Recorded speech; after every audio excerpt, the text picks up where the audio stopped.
And we have a surprise guest, one of the people that I admire most, Susan Masino, who helped co-authored the Pro-Forestation Paper. A lot of the information that we have about why we need to leave our forests alone is something that Susan put together with her colleague Bill Muma, and so she'll be reading. You can introduce yourself some more, Susan. But we have Bill Muma just sent us a comment for us for today, and Susan will tell you who he is. Thanks.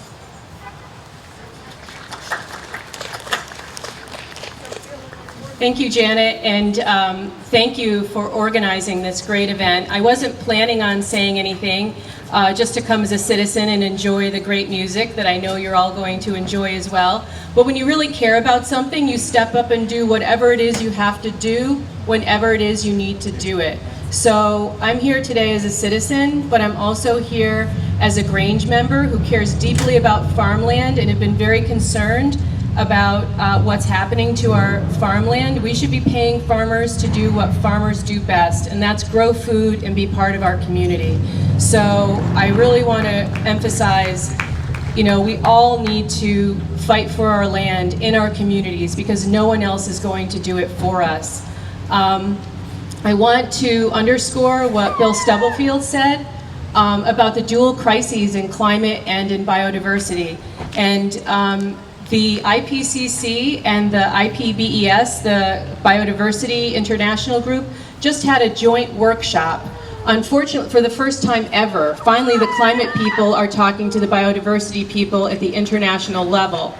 Unfortunately, there was no one from the United States that was part of this group. But their message was, yet again, we cannot solve the climate crisis unless we take care of our land and unless we protect our biodiversity. It's that simple. It doesn't matter how much renewable energy we install. If we don't protect our land and our biodiversity, it's just kind of spending public money doing stuff. And it's too serious for that at this point. We can't afford any more wrong turns.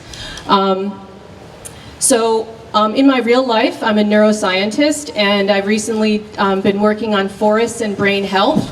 You may have noticed that mental illnesses are increasing, particularly in young people. This is something we need to get seriously preventative about. We don't have enough services, we don't have any good solutions, and we need to do everything we can to support the mental health of everyone in our communities. That means good sleep, good food, some social support, and it means access to nature, real nature. We need little pieces of wild nature in our cities and across the landscape, connecting to those large areas that Bill was just talking about.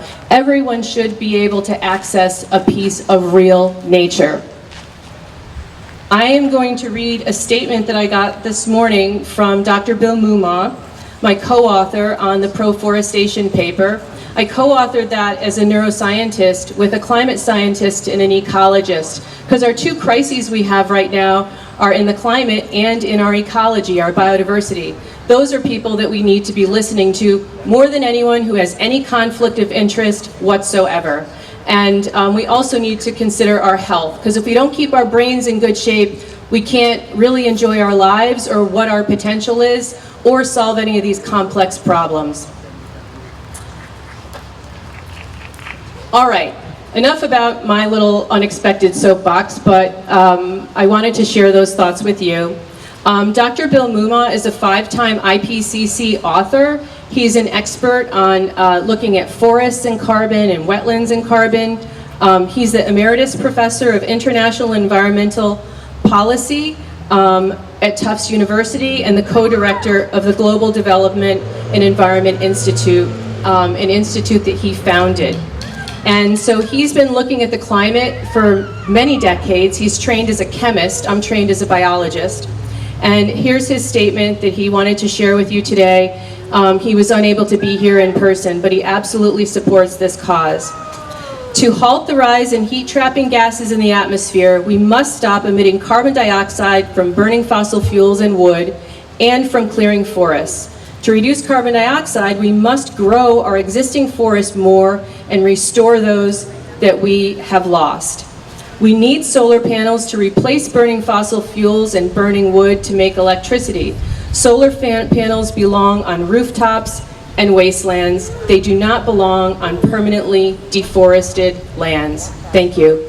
Thank you so much, Susan. Susan's worked a lot with us on all these forest issues, and we all love to have her. So grateful that she's here today. Just want to remind people, we have these petitions in the back, and sign stuff, buy a raffle ticket. And then Susan is going to tell you about the band that's playing today.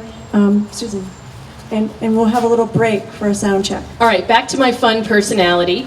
In my role at my Grange, I organize live music concerts, and Levu is the Levu Pop, who's the drummer here today, is the musician that I work with most frequently. So I'm really delighted to have him be able to share his talent and his international reputation and these phenomenal musicians with you today. So Levu Pop is inducted into the Connecticut Blues Hall of Fame, and he's from Romania. He travels internationally, plays with so many different players, and he's brought you two favorites today.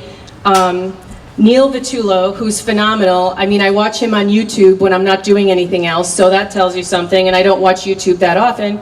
And also Steve Bigelow, who I just spoke to, and he said he 100% supports this cause.